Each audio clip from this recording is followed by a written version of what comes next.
Welcome to my 2026 predictions episode 1. My name is Lissabeta Kalag, your go-to Vedic astrologer and psychic medium and spiritual coach. 2026 is a most significant year for all of us. However, it's going to influence us in various ways.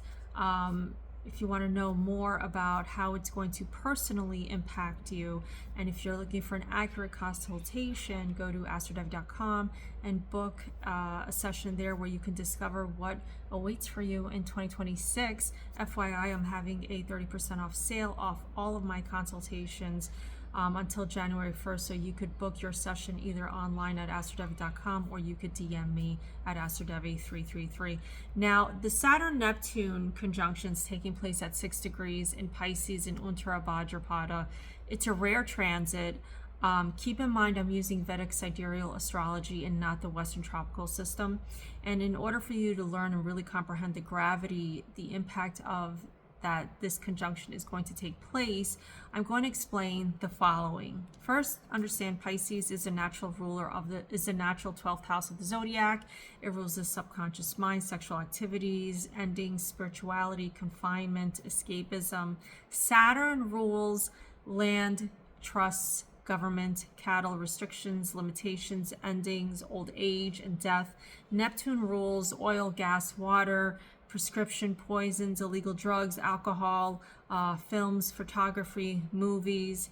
Now, Uttara Bhadrapada. Uttara means higher. Bhadra means, auspicious, blessings, gracious, happy. There's a few different meanings for that one word. The nakshatra itself is known as a wealth nakshatra. However, there are a lot of lessons about controlling anger, enduring pain, when planets transit this nakshatra. But what most people don't understand is that Saturn's duty is to clear the hurdles for spiritual evolution in Pisces. Okay, so many don't realize Saturn is really just as spiritual a planet as Neptune and Jupiter. People don't think of it that way because it's more a cold, hard, tough planet. But yes, it is very spiritual. The last time that the Saturn-Neptune conjunction took place in Pisces in Uttara Bhadrapada Nakshatra was June 16th in the year 1200. That means 1200. The conjunction took place at 5 degrees, and the planetary ruler of Pisces is Jupiter. Jupiter at the time was transiting Scorpio, and this is the 8th house, which rules transformation, death, and rebirth. And also rules the root chakra. There's a reason I'm sharing this with you. You'll know more by the time you look at the second episode of my predictions. What's wild for me, looking back in time, was that King John of England ascended to the throne the year prior in 1199. Now, what most people don't know, and what's really important to understand, is that the majority of U.S. presidents are descendants of King John of England. The majority, almost all of them, except I think for like one of them.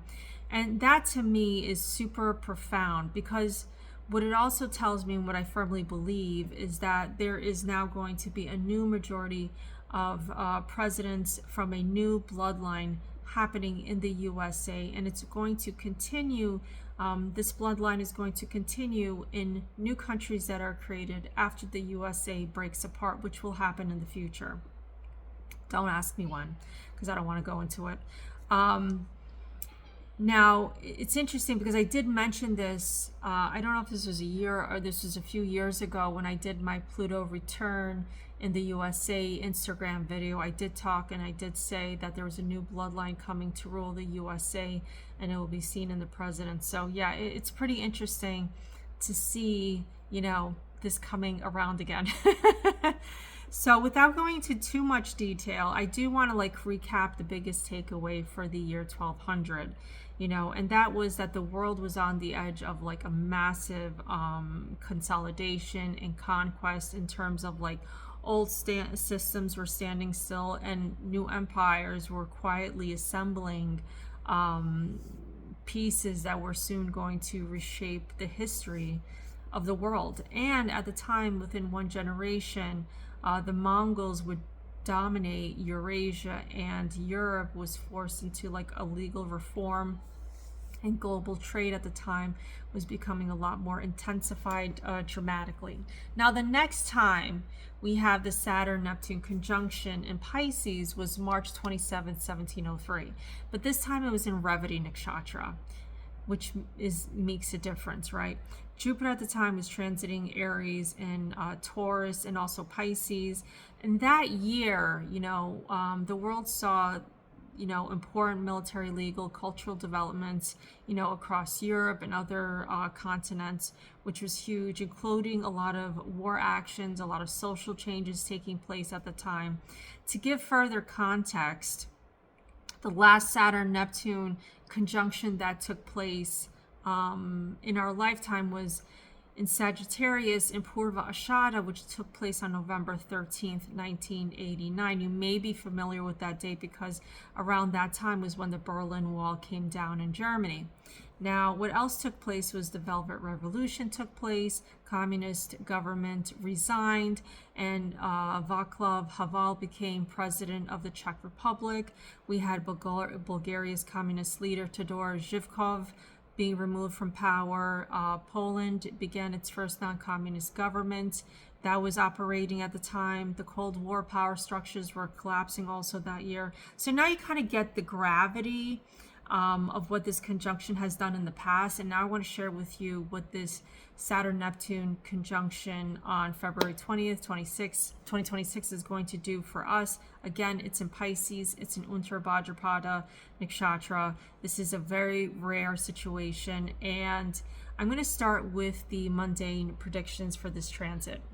Now, some of these predictions are not going to sound too cool, but by the time you get to my second episode, you're going to feel happier about this transit, because I'm going to share with you something that no astrologer is sharing with you, or maybe they're not even aware of, but it's a really big deal. So I'm excited to share this with you. So starting with the mundane predictions, we are definitely going to see an increase in elderly deaths.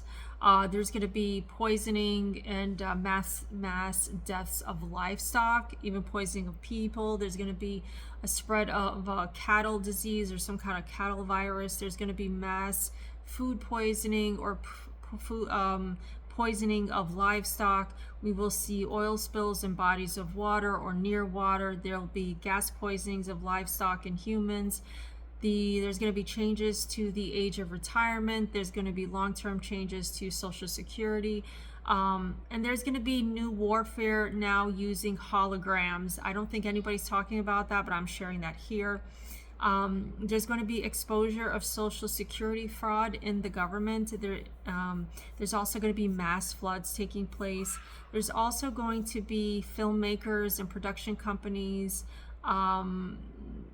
who are using dark magic in films. They are going to be exposed. You're going to see documentaries about how dark magic is used in pharmaceutical industry. That gets more exposure. We're also going to see more inventions being made to create portals and time travel. That's like, we all know it exists, but there's going to be more information coming out about that that's going to reveal how much more advanced humanity is, because a lot of this technology is hiding, but more of it's coming out.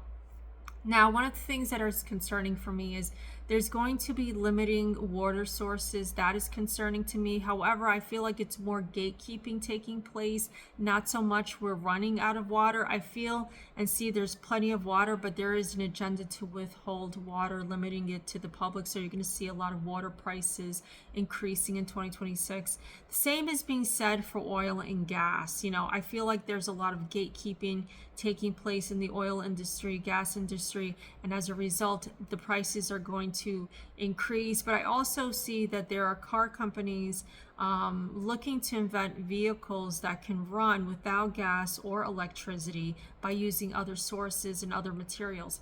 Look, there's already been inventions. People have come out and they have inventions about how to use cars using corn, how to use, run cars using water, how to run cars using magnets. The technology is out there, but I feel like there's more of a push to make it more bring it out for everyone. I don't even know why I can't think of the word.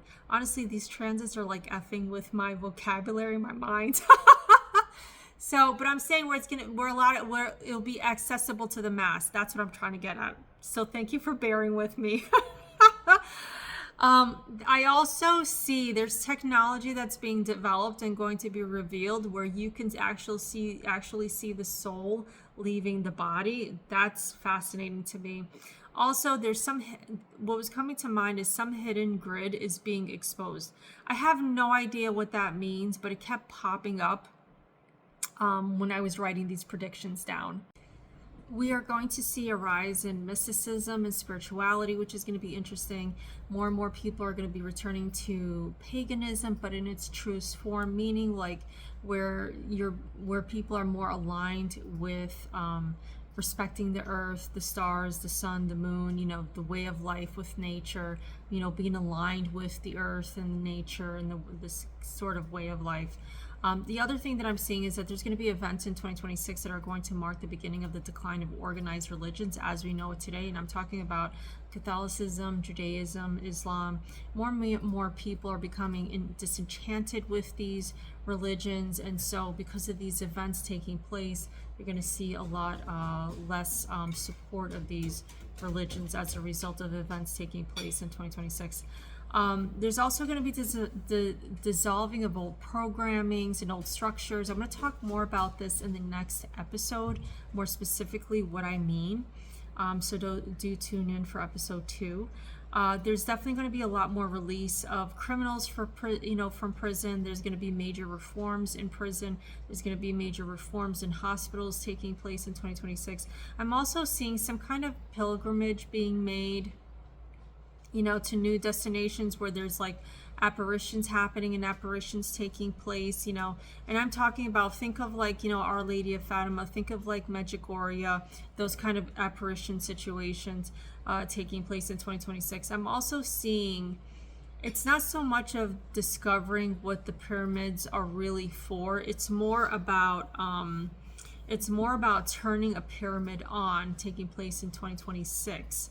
So something around that is taking place in 2026 as a result of this conjunction. I'm also seeing that there's technology being created, some kind of machines being created to heal chakras, and that being implemented in hospitals.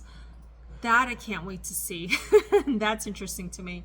I'm also seeing new technology that is going to be used in prisons to change criminal behavior. It's supposed to be like intended to be a healing technology. That's going to be interesting. Curious to know where that's going to start. I also do see a rise in STDs. I also do see new laws being implemented with regards to transparency with respect to who has STDs. But I'm seeing it coming out in the form of like, back in the day where you had to do blood tests before you got married. It's almost like you got to do blood testing now prior to getting married. What interests me about this is I feel like there's a hidden agenda involved. I feel like the agenda is really about recording people's bloodlines, keeping track of bloodlines, not so much because, they want to support humanity. It's almost like they're trying to track down something, someone, some kind of bloodline, which is interesting. I'm also seeing new laws and regulations restricting the LGBT community being implemented on a state and federal law. I don't think that this is necessarily just the USA. I think that this is something could be happening in other countries as well. On a more positive note, this Saturn-Neptune conjunction is definitely going to dissolve a lot of old karma. It's going to dissolve a lot of old programming in our subconscious mind and really expand us in various ways. But I'm going to talk more about that in another episode. So for now, I hope you enjoyed this episode. Please let me know what you think in the comments below. If you want to hear more predictions, give this video a like, share with your family and friends, and I will see you in episode 2 for 2026 predictions.